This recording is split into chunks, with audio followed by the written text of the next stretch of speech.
दिन कोर्ट में सुनवाई होती है उसी दिन ऑर्डर हो जाता है, उस दिन सर्वे भी हो जाता है। ये तो 1948 में ऐसे ही हुआ था बाबरी मस्जिद में। तो ये जो फायरिंग हुई है ये फायरिंग नहीं है, मर्डर है। ये सरासर गलत है, जुल्म हो रहा है वहां पर तो संभल में। और आप किस बुनियाद पर अपने फेथ को दूसरों पे थोपेंगे? भाई संभल की चंडोसी की जहां मस्जिद है वो कोई 50 साल 100 साल नहीं बल्कि 200-250 साल पुरानी मस्जिद है, उससे ज्यादा है। वहां पर कोर्ट की तरफ से बगैर मस्जिद के जिम्मेदारों को कमेटी को सुने उन्होंने एक एक्स पार्टी ऑर्डर पास कर दिया, वो गलत है। दूसरा यह है कि एक बार तो आपने गलत ऑर्डर दिया, सर्वे हो गया। दूसरा सर्वे जब किया आपने किसी को इत्तला नहीं दी। तीसरी बात यह है कि पुलिस का यह काम था कि मस्जिद कमेटी को कॉन्फिडेंस में लेते या वहां की पीस कमेटी को। चौथी बात यह है कि जो सर्वे करने लोग आ रहे हैं वो प्रोवोकेटिव स्लोगन्स लगा कर आ रहे हैं, वो वीडियो उसका है, पब्लिक डोमेन में है। और उसके बाद जो वहां पर वायलेंस हुआ जिसमें 3 मुसलमानों को गोली लगी, उनकी मौत हुई, हम इसका कंडेम करते हैं। ये फायरिंग नहीं बल्कि मर्डर है। और जब से बाबरी मस्जिद राम मंदिर का जजमेंट आया, जिस बात को मैं पर्टिकुलरली कह रहा हूं कि उस जजमेंट के बाद ये सब चीजें खुलेंगी और एक के बाद एक खुल रही हैं। एएसआई प्रोटेक्टेड मॉन्यूमेंट से बातें करने का एएसआई के कानून में नहीं है कि आप उसका रिलीजियस नेचर चेंज नहीं, कैरेक्टर चेंज नहीं कर सकते। किस बुनियाद पे कर रहे हैं ये? और आप किस बुनियाद पर अपने फेथ को दूसरों पे थोपेंगे? भाई कानून कोई चीज है नहीं है। जिस दिन कोर्ट में सुनवाई होती है उसी दिन ऑर्डर हो जाता है, उस दिन सर्वे भी हो जाता है। ये तो 1948 में ऐसे ही हुआ था बाबरी मस्जिद में। तो ये जो फायरिंग हुई है ये फायरिंग नहीं है, मर्डर है। और जो भी ऑफिसर्स इन्वॉल्व है उनको सस्पेंड करना चाहिए और एक सिटिंग हाईकोर्ट जज से उसकी इंक्वायरी होनी चाहिए। ये सरासर गलत है, जुल्म हो रहा है वहां पर तो संभल में। आप जिस पे चाहे कर लीजिए भाई, जिस पे भी चाहे कर लीजिए, जज आप, जूरी आप, सब आप, तो बचेगा क्या फिर?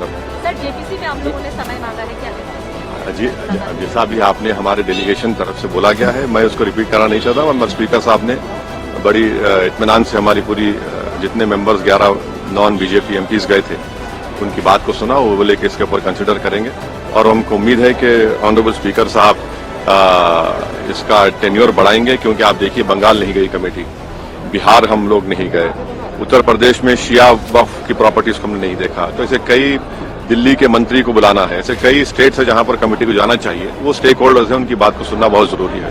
सर वक्फ बोर्ड अमेंडमेंट बिल को लेकर आप क्या सोचते हैं? क्योंकि लगातार सरकार की तरफ से यही कहा गया कि जो मुस्लिम जनता है उनके हित में, मुसलमान जो है उनकी। अभी ये कानून बना नहीं, आप देख लीजिए संभल में क्या हो गया है। अभी ये कानून बना नहीं है।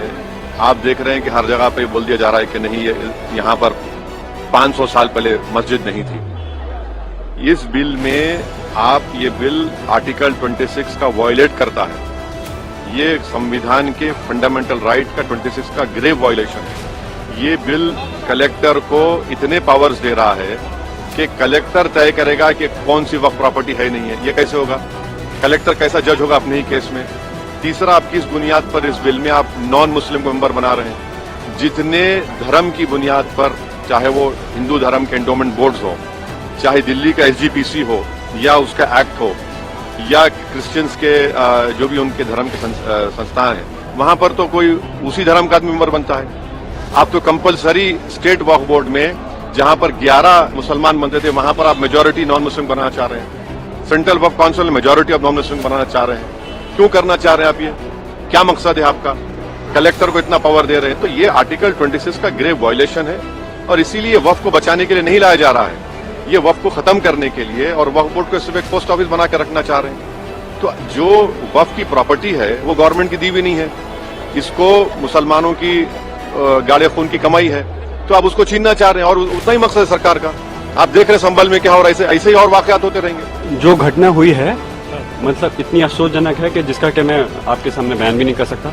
ये प्री प्लान घटना है और अफसोस की बात यह है कि इसमें खासतौर से मुस्लिम समाज के लोगों को जो टारगेट कर करके काम किया जा रहा है इस प्रदेश और देश के अंदर, इससे ज्यादा बुरा हाल शायद आज़ादी के बाद में कभी नहीं हुआ होगा।